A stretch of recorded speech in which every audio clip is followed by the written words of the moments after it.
Somebody sent a package to Donald Trump. It was intercepted by law enforcement, and it contained the poison ricin.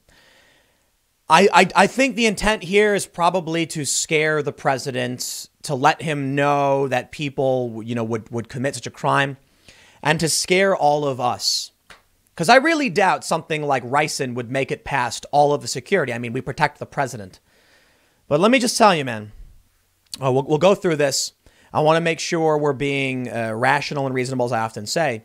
This is not the first time this has happened. It's happened several times. In fact, someone tried sending ricin to President Donald Trump in 2018.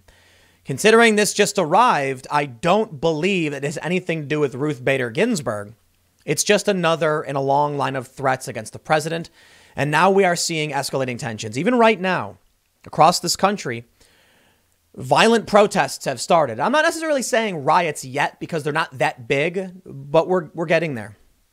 Many of you may have noticed past weekend and today, I have a different background. I put some books up. They look kind of cool, right? Not that I've read them, but I'm far away. I look out my window right in front of me, mountains. I'm gone, man. I along with many other people, could see the writing on the wall. And I've talked about it several times, but I mean, take a look at what people are doing, man. How many people have you heard of who've already left Los Angeles? The Daily Wire, Ben Shapiro, they just left Los Angeles. Joe Rogan, Blair White, not the only ones. They're leaving. They're going to Texas. They're going to Nashville, and I'm out. I was in the Philadelphia area right now in Philly. It's just craziness. Somebody would send this to Donald Trump right now, which means it could have been overnighted. So it probably means it happened before anyone knew anything about Ruth Bader Ginsburg. But I'll tell you, man, I know it happened before, but watching the rage, the violence, the insanity and the unhinged nature of these leftists, I worry. I worry what happens even if Donald Trump does win. Because Trump is going to have to invoke the Insurrection Act. We're going to have to stop these extremists, and there are many. And there's going to be a lot of people who are radicalized because we have Ocasio-Cortez calling for their radicalization. So what do? The calls are coming from inside the House. I mean, that literally, the House of Representatives, the calls for radicalization are coming from inside the House. What do we do? Do you go to her and say you're inciting people? What do you do? How do you stop the riots? How do you stop the attempts on the president? The best I could do is set up in such a way that I'm far enough away and secure so that I can have my recording studio. I can share with you my thoughts and keep doing my work without being impeded by any of the extremism that's been spreading through these cities. Let's read this story from CNN. A package containing the poison ricin and addressed to Trump intercepted by law enforcement. 2 tests were done to confirm the presence of ricin. All mail for the White House is sorted and screened at an off-site facility before reaching the White House. The FBI and Secret Service are investigating the matter. Ricin is a highly toxic compound extracted from castor beans that has been used in terror plots. It can be used in powder, pellet, mist, or acid form.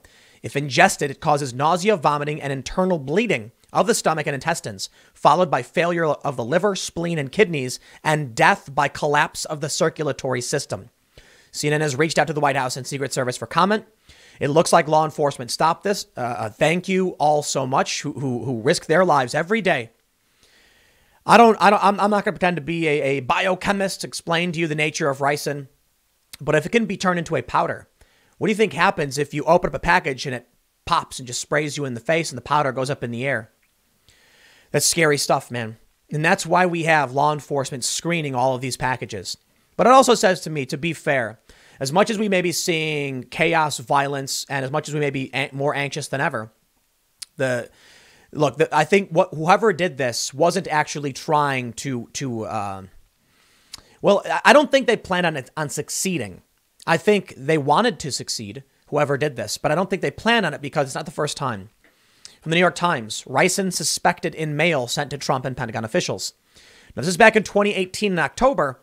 A federal authority said on Tuesday that they'd intercepted multiple packages suspected of containing ricin, a lethal substance addressed to Trump and at least 2 top Pentagon officials.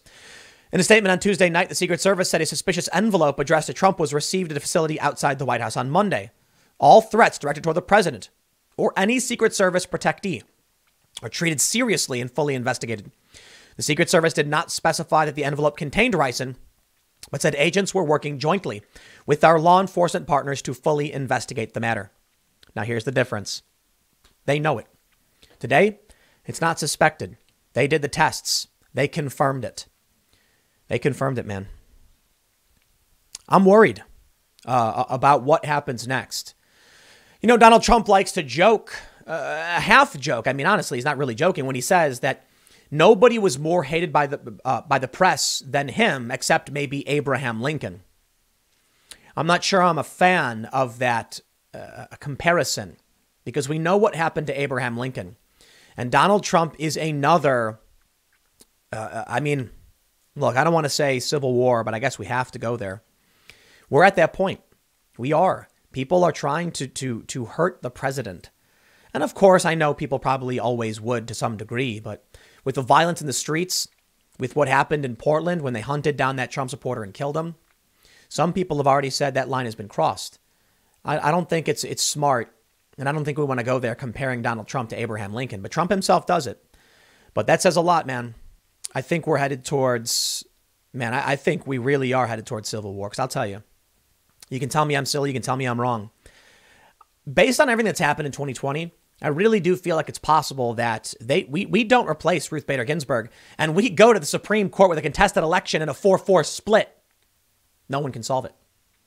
The House is Democrat, Senate's Republican. Trump will be in his frozen election period with Joe Biden, and the Supreme Court will have an even number of members, so they can't break the tie. And then what happens? It defers to the lower court. And I guess then we'll see what the lower court decided, if it comes to that. But we only have months. You know, normally something going to the Supreme Court can take decades, years. So what? We're going to rush through all the courts every, one day, next day, next day? I can't imagine we'd get it done. Right now, we have this tweet. Outside of Senate Majority Leader Mitch McConnell's house, a crowd is getting bigger. LMPD trying to keep people on sidewalks. I'm not a fan. I don't like it when people go to Pelosi's house. I don't like it when the far left goes to the homes of politicians. We can't be doing this right now, because the potential for serious escalation is really, really high. I mean, what happens if one person throws a brick through McConnell's window? What happens if McConnell's sitting by the window, sipping on a lemonade, iced tea, and someone just grabs a brick and throws it, hits him in the head? We cannot allow, you get one crazy person and it can change this country. It can destroy this country. We are sitting on a box of tinder with a powder keg, but we're sitting on a powder keg stacked on top of tinder. And one spark and we all go up. They better be careful with this stuff. But I think we're going to see more violence. I hate to say it, but there's videos already popping up. We see in New York, people are fighting with cops. We see in a bunch of other cities, man. The left has been calling for riots, and I'm surprised to see that the riots have already started. But let me tell you something. The other day, I was talking with a friend, and I said, they announced Ruth Bader Ginsburg's passing on Friday at 7:30 p.m. You know what that usually means? It usually means they wanted to kill the story, and the story is actually from some other time. So when bad news comes, they put it on a late Friday night, so most people are out at the bar, partying, watching movies, and they don't get the news. You put it up on a Tuesday afternoon, you're going to hit that cycle hard, hitting the ground running. But a friend said, I think it was on. I don't think they're trying to downplay it. I think they're trying to upplay Ruth Bader Ginsburg's passing. And I was like, it's a Friday night. Oh. You put this news on a Friday night. What do you get? Riots. You get riots. The people had gone out and protested last night in Portland. They rioted in Portland. The cops arrested them. But this news just broke right before the weekend, when the riots are typically the worst. So maybe the goal was to bury the lead among regular people and to inflame tensions among extremists, because that's what seems to have happened. And now, right now, people are gathering outside of McConnell's house. That's over the line, man. Don't go to people's houses. And now we're seeing in New York and a bunch of other places, rioting and clashes with cops have already started, and it's the middle of the day. Tonight's going to get crazy. I hope you are ready, because tonight is going to get crazy. So that's why when I look at my window, I see a mountain. That's why I'm sitting in a different room, and we're doing new work, and we're expanding, and we're getting away from the cities. You know, my other place, my main hub, we had a skate park. You know, we were building out a set. We built out a set. We have a show and everything. But at a certain point, I'm eternally grateful that, look, I've been trying to expand for some time. We got a big facility now out in the middle of nowhere. And we're almost near full, like, I'm going to call it a temporary setup because we need to build a real studio, but we're going to do what we can to get out of these cities while we still can. And maybe it's alarmist of me, sure, fine. But at least until, like, I don't know, next June, I'm staying away from these cities. But yeah. So look, I've been trying to expand for a long time. Last year, I was unable to buy the building I wanted to, and now I'm extremely glad I wasn't able to, because if I did, I'd be stuck at the heart of these riots. And some of these riots are happening in Philly right now, and it's getting nuts. With this escalation of violence and tension and extremism, I think tonight's going to be. I think tonight might be one of the worst nights we see. We'll see how it plays out, but I think some people might lose their lives. I'll leave it there. I got a couple more segments coming up in a few minutes. I hope you guys are ready. Then I will see you all shortly.